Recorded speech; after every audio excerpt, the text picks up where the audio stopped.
put that together before I put it on.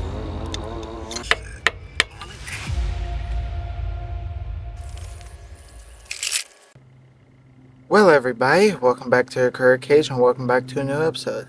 This episode, I'm going to show you how to do the bushings in this Polaris Sportsman rear end. Let's get started. Well everybody, this rear end's got a few things about it that makes it kind of hard.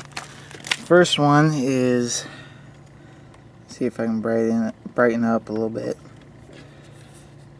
That bracket right there where there is a bushing and everything, you gotta unbolt it from here, those two bolts, and take this whole plate off, this whole assembly, because that bolt cannot go into the CV axle. It goes right there, so you gotta take that all the way off. And there's a few other things that I'll tell you about when we get to it, but first thing, we need to take off this tire. So yeah, I already did the other side, so I know kind of what I'm doing on this side, but let's get started. Now everybody, I did have to, this bolt did get pretty messed up. It was starting to strip out, so I had to use one of these extractor thingies for it. But yeah, I'm gonna have to get a new bolt now, or nut. And so yeah, let's just take the tire off and start taking everything else apart.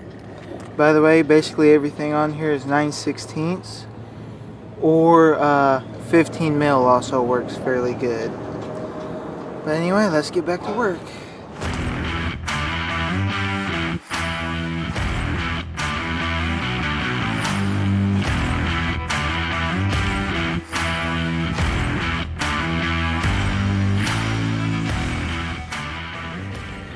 Okay everybody, the first step, at least on this side, is take the shocks out. And I don't know how well you're going to be able to see it from over there, but these shock bushings need to be replaced too. And this shock has been leaking, so one of these days I'm going to have to get new rear shocks. But that's going to have to wait, because that's like $120 for this dampener. Anyway, let's get to unbolting the rest of this and see how this goes.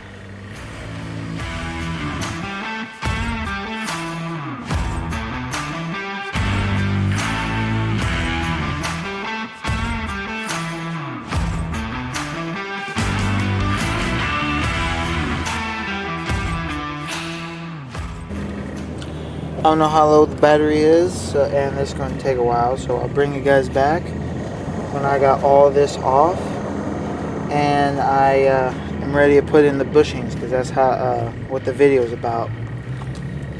Anyway, see you guys when you got a new battery.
Alright everybody, well, this is day 2 of this. Although it shouldn't take you that long to do this, because I have to do a bunch of stuff in between this all the time. But yeah, about the only thing I need to do is clean up that side and assemble everything. I got some grease in that bag in the can. Oh, and I need to punch out the old bushings of this shock. Although the bushings I got are not exactly the right ones, but they do work. They just go in there. These ones ain't really the right ones because I'm supposed to have flange bushings. Kind of like these for the A-arms. I need these type for up there. But anyway, guys, yeah, let's just try to do the rest of this, and I'll put you guys on the tripod and have like another what do you call it, time lapse of this. Let's get started.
Well, everybody, I got that bottom A-arm in, and that was very finicky.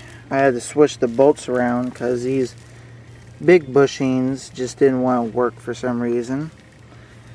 Now I'm on to doing this, which to take it off, you gotta take this thing off that goes right there. I'm gonna go ahead and put that together before I put it on. And yeah, I got these brass bushings that go on the outside. I think there's two that go to the back of the A-arm, and then there's two that goes to either side of the upper A-arm. And the bottom ones they don't have any bushings or any bronze bushings, and neither does this side do. But anyway, yeah, I'm almost done. Put you guys back on the tripod and do another time lapse and everything. But yeah, that and this is either a 9/16 or I think either a 14 or a 15 mil is all you need for this stuff. Although some of it is very tight in there, especially on this side with that brake assembly right there.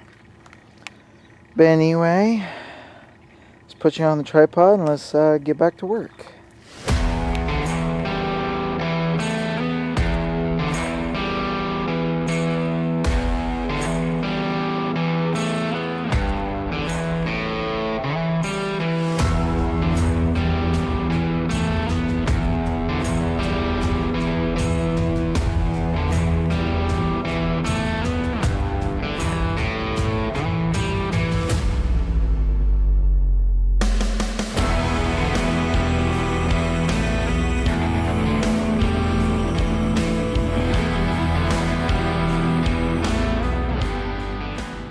Well, everybody, I got basically everything done and tightened on this thing except for the tire and the shock, which I don't think I need to show you guys how to do these bushings, basically you just gotta get them out any way you can, you know, bang them out or whatever. These are kind of rubbery ones, so they kind of suck trying to get out. And the ones that I got, these type, they don't have that flange, so I'm going to have a little bit of a gap on either side of here. So yeah, let me do that, and then I'll bring you guys back when I am ready to put the tire and the shock on this thing and let it down. Let's get started. Well, everybody, I got this thing basically all put together. Now I just need to take a grease gun and grease all these zerks in here, get them nice and filled. And on this one, I didn't pay attention to it, but there's a grease zerk underneath this, so I might have to take this off of both sides again and try to get to that. Anyway, let's get started on that.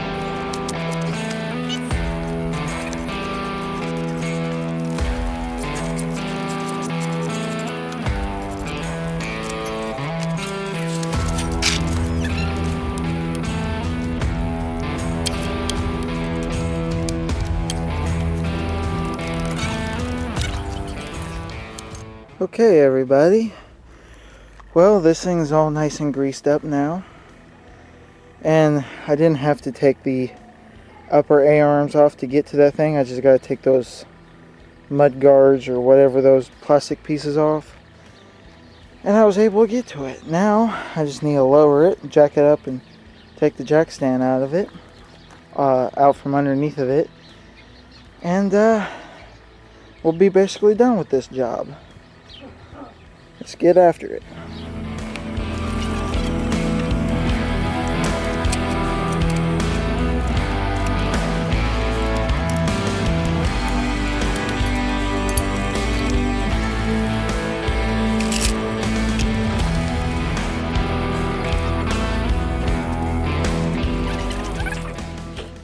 Well, everybody, I think that's about everything I got to do with this thing. Though I think I got a few of the bolts a little tight. It doesn't have that much spring back rebound. So yeah, I'll probably loosen that stuff up off the camera and stuff. But anyway, for now, that's the end of that job. Well, everybody, hope you like that how-to video. I tried my best at it. First time doing the how-to videos. But yeah, guys, that's about it for this video. Next video, I'm going to be doing that bleeding the brakes and everything on it. So yeah, see you guys next time. Like, share, subscribe, comment, and I'll see you guys on the next one.